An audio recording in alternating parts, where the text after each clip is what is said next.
네, 안녕하세요. 네, 6차 시 진행하도록 하겠습니다. 6차 시는 34쪽입니다. 예, 그래서 이제 지적 업무에 관련돼서 이제 한번 훑어보도록 하겠습니다.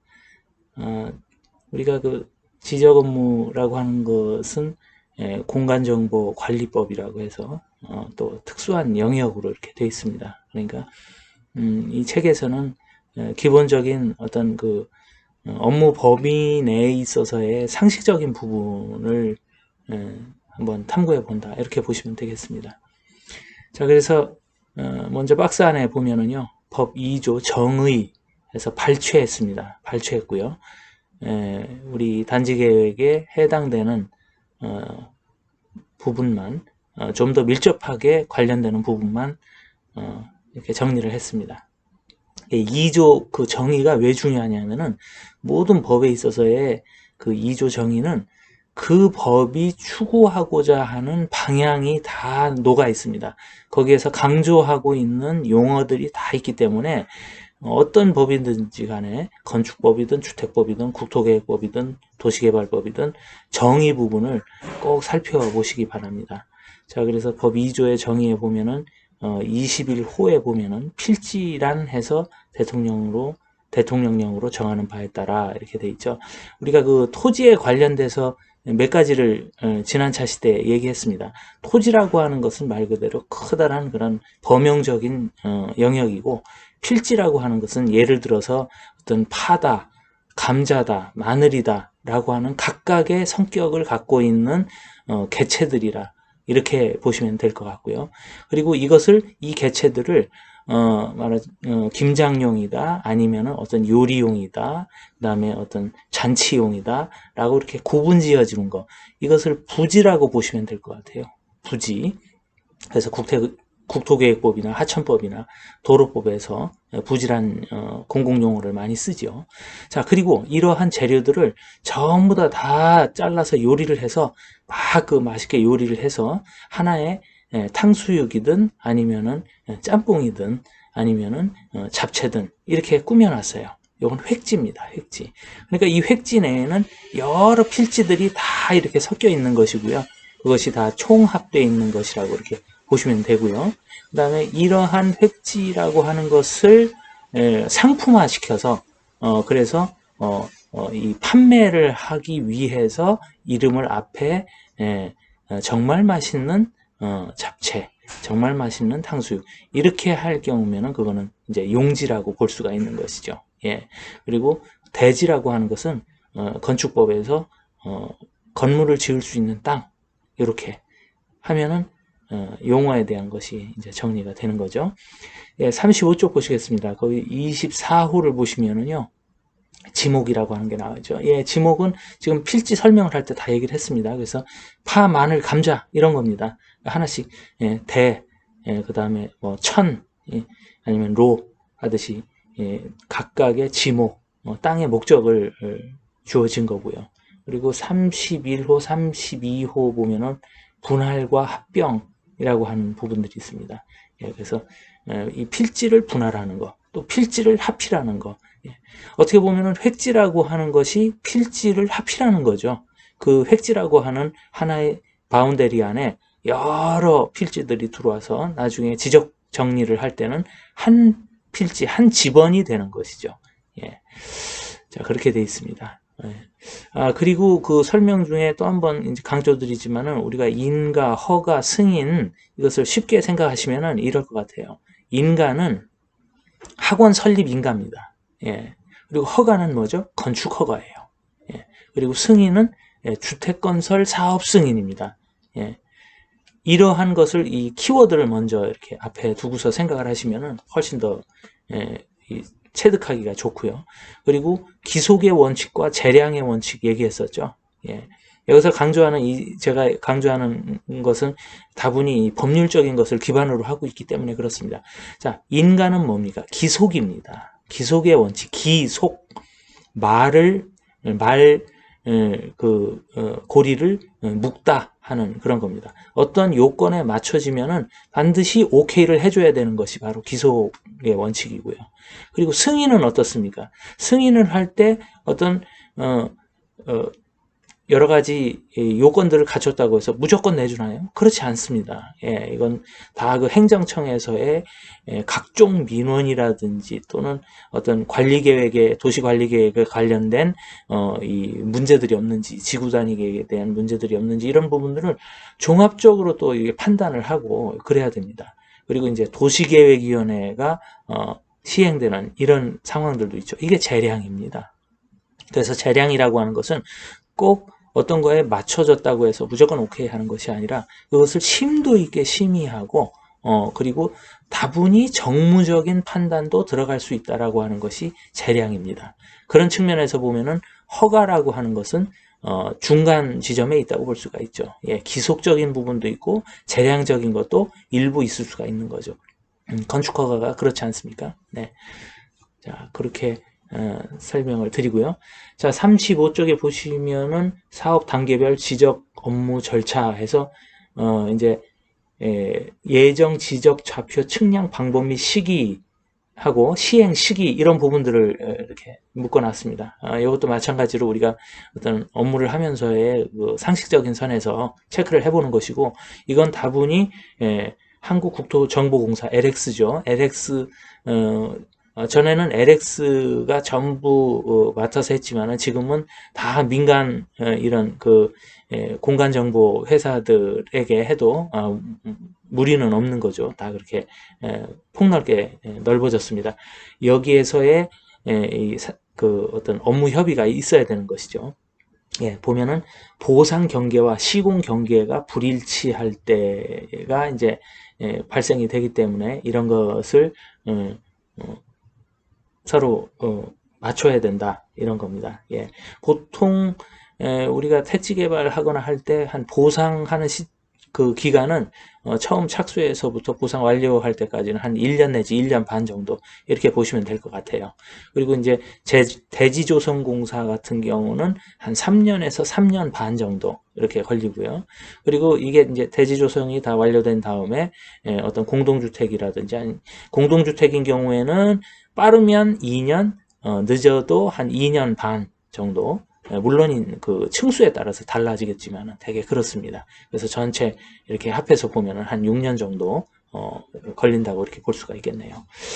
자, 맨 아래 부분에 보면은 예정 지적 좌표도 작성의 그 시기해서 사업 승인 전에 또는 공사 착공 전에 완료한다라고 하는 그런 부분들이 이렇게 나와 있습니다. 그래서 그것을 좀 참조하시면 될 것 같고요.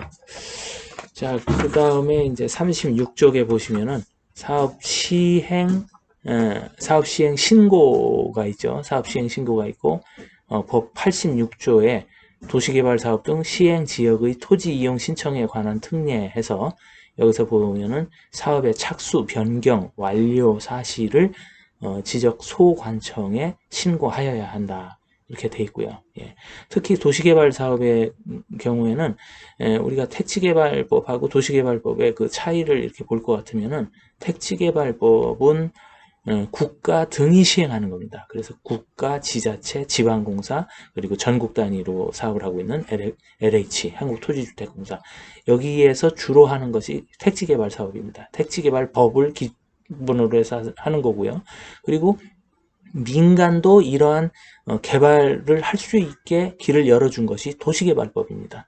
그래서 택지개발법은 국가 등이 시행하는 것이고 도시개발법은 민간도 할 수 있는 것이다. 이렇게 보시면 될 것 같습니다. 자, 그리고 중간에 보시면은 083조, 예, 36조 보고 계십니다. 083조 토지개발사업 등의 범위 및 신고해서 국토정보관리법 시행령에 나와 있습니다. 여기서 보면은 대통령령으로 정하는 토지개발사업이란 해서 신고 사업의 범위가 1번부터 해서 쭉 나와 있습니다. 대개 이 사업들은 거의가 다 지구 단위 계획을 수립해야 되는 그런 사업들인 거죠. 그래서 뒤에서 또 설명드리겠습니다만은 건축법의 기준에서 본다면은 어떤 건물을 짓거나 하는 것을 그대로 갈 수가 있지만은 이것이 여러 채가 되고 규모가 커지고 그러면은 어떤 룰이 정해져야 되는 것이죠. 그게 바로 그 지구 단위 계획이라고 하는 것으로 이렇게 묶어서 진행을 하고 있습니다. 자, 그리고 37쪽에 보시면은요, 37쪽 위쪽에 보시면은 2항이네요. 2항에 보시면 법 제86조 1항에 따른 도시개발 사업 등의 착수, 변경 또는 완료 사실의 신고는 그 사유가 발생한 날로부터 15일 이내에 하여야 한다. 이렇게 규정되어 있습니다. 그래서 15일 이내에 신고를 해야 된다라고 하는 것을 한번 보시면 되고요. 그리고 중간에 보시면 084조 지적 공부의 정리 등 해서 지적 공부를 정리하여야 한다라고 하는 부분이죠. 지적 공부라고 하는 것 쉽게 얘기해서 우리 그 주민등록증하고 이제 같은 케이스라고 이렇게 보면 될 것 같네요. 등본. 네. 그리고 37쪽의 아래쪽에 보시면은 지국의 분할 및 지적 불부합지의 처리해서 이런 부분들은 지적 소관청 및 한국국토정보공사 등과 처리 방안을 협의한다라고 이렇게 정리를 하고 있습니다. 자, 그리고 38쪽을 보도록 하겠습니다. 38쪽에 보시면은 위에서부터 지적 공부 정리 및 등기 촉탁이 있고요. 그리고 지적 확정 측량 방법 및 시기가 있고, 여기서 보면은 3항에 보시면은 지적 확정 측량 성과 검사자 해서, 예, 이 성과 검사권자는 시도지사. 그 도지사는 행정의 단위가 아닙니다. 예, 감독입니다. 예, 감독이라서 그 어떤 시장들하고는 또 다른 성격을 이렇게 갖고 있죠. 자, 그래서 이런 검사자가 보는 것은 지구 경계의 침범 여부, 지구의 경계를 침범했느냐 안 했느냐, 그리고 토지 이용 계획과 시공선의 일치 여부, 그리고 세 번째로는 지구 내 제척지 및 존치 건축물의 경계 구역, 구획, 예, 이런 부분들, 그리고 공공용지의 경계 시공 및 도시계획도로의 도로법과 도로 모퉁이를 확인한다. 해서 어떻게 보면은 뭐 당연히 당연한 일들이죠. 예, 근데 이런 부분들에 대한 것을 명확하게 그 검사를 한다라고 하는 거죠. 예, 이 지적 땅의 면적에 관련된 거고 그 경계에 관련된 거기 때문에 그렇습니다. 현재는 뭐 제가 알기로는 거의 모든 지적이 다 정리가 다 잘 되어 있고, 예, GIS 프로그램까지도 잘 구동이 되고 있는데, 과거에는 일본 사람들이 만들어 놓은 그런 지적도로 해서 이렇게 하다 보니까 많이 틀려서 어떤 길을 낼 때, 도로를 낼 때 어떤 기존에 있었던 집의 담장을 허무는 그런 일들이 아주 빈번하게 있었죠. 네. 자, 39쪽 보도록 하겠습니다. 39쪽에 등기 정리 및 대지 이관해서 등기부를 정리하고 등기 권리증을 이관하고 소유권을 이전될 수 있도록 조치한다라고 하는 요 세 단어가 키워드가 되겠네요. 등기부를 정리, 그리고 등기 권리증을 이관, 소유권 이전, 이 세 가지에 대해서는 위주를 좀 거뒀으면 좋겠습니다. 그리고 토지 분할 제한 사항에서 건물이 속하는 한 동의 건물이 있을 때에는 그 공유자는 필요 범위 내의 대지에 대해서는 분할을 청구하지 못한다. 공동주택 한 주동이 있는데 그 중에서 어떤 분이 나는 내 땅을 갖고 싶다. 그러니까 이것을 필지로 분할해 달라. 그건 안 되죠. 그래서 전부 공동주택이 대표적인 우리 집합 건축물입니다. 집합 건축물인데 여기에 대한 그 토지 지분은 전부 지분율로 하죠. 몇 분의 몇 이런 식으로. 네.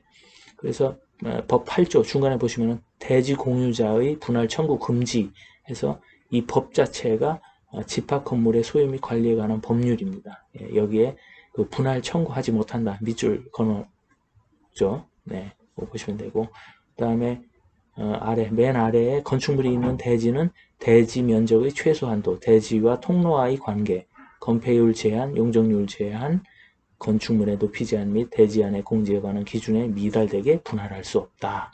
해서 대지를 분할하더라도 일정 면적 이하로는 안 된다라고 하는 것을 명기를 해놨어요. 그리고 관련되는 법들이 아래쪽에도 쭉 있고요. 예. 예, 법 57조의 대지분할 제한에 관련된 것도 예, 함께 알아두시면 좋을 것 같습니다. 예, 이렇게 해서 39쪽까지 봤고요. 예, 40쪽 보시면은 여기 그 지적 업무 절차 흐름도가 있죠. 이 흐름도에서 보시면은 사업 절차가 있고 그 다음에 지적 업무 절차가 중간에 있습니다. 요게 어떻게 보면은 그 지적 업무에 있어서의 그 순서들입니다. 그러니까 순서들이니까 이 부분들에 대한 것을 이렇게 쭉 훑어보시면은 전반적인 지적 업무가 어떻게 진행되고 있는가 하는 것을 예, 알 수가 있으실 것 같습니다. 자, 그리고 41쪽의 각 사업별 추진 절차, 이제 이것도 업무 플로우인데요. 여기서 보시면 이제 주거지구에 대한 업무 플로우가 있고요.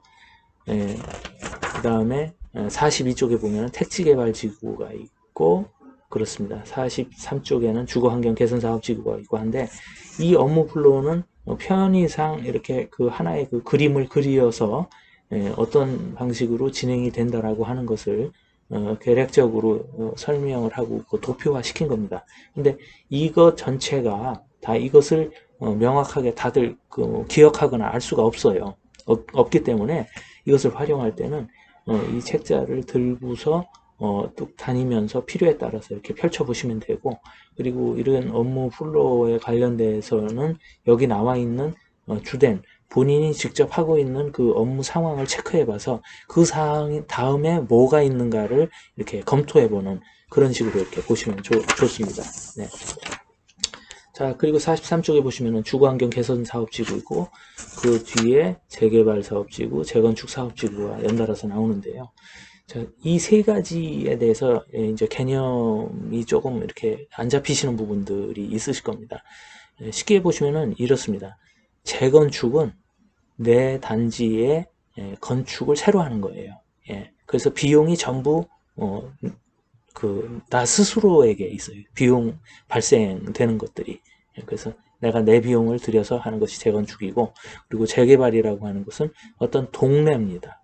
동네를 해서 하는데, 물론 그 동네 안에는 공동주택 단지도 있을 수가 있고 연립주택도 있을 수가 있고 단독주택도 있을 수가 있죠.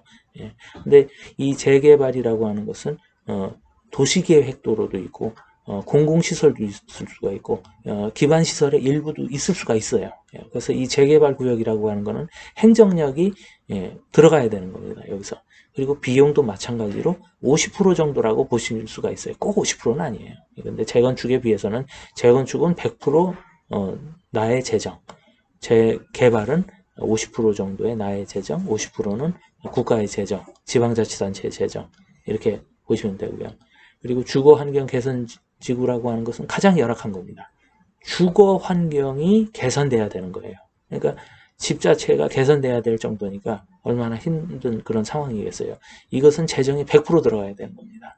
그리고 지자체의 행정력도 100% 들어가야 되는 것이고, 그래서 주거환경개선사업지구라고 하는 것은 이것은 정말 어떤 도시나 지역에 있어서 반드시 행정력이 미치고 국가 재정이 투입돼야 되는 그런 사업일 때에 진행되는 겁니다. 이건 공적 사업이라고 이렇게 보시면 돼요. 네. 자, 그래서 여기 마찬가지로 이것도 이제 업무 플로우가 이렇게 쭉 있고요. 그리고 재개발 사업지구하고 재건축 사업지구에서는 뭐 숫자와 일자가 너무 많이 나와서 엄청나게 헷갈리는데, 여기서 딱 보시면 3개월짜리가 있고 6개월짜리가 있어요. 예. 그리고 동의하는 그 비율도 4분의 3짜리가 하나 있고 2분의 1이 하나 있고, 그래서 이 개월 수로는 3개월, 6개월, 그리고 동의에 관련돼서는 4분의 3, 2분의 1. 요것을 조금 이게 빨간 펜을 체크를 해놓고서 이렇게 보시면은 조금 더 납득이 쉬우실 겁니다. 예, 그래서 오늘은 45쪽에 재건축 사업 등 해서 업무 플로우에 관련된 그런 부분까지 강의를 하도록 하겠습니다. 네, 오늘 여기까지 강의 마치도록 하겠습니다. 네, 수고하셨습니다. 감사합니다.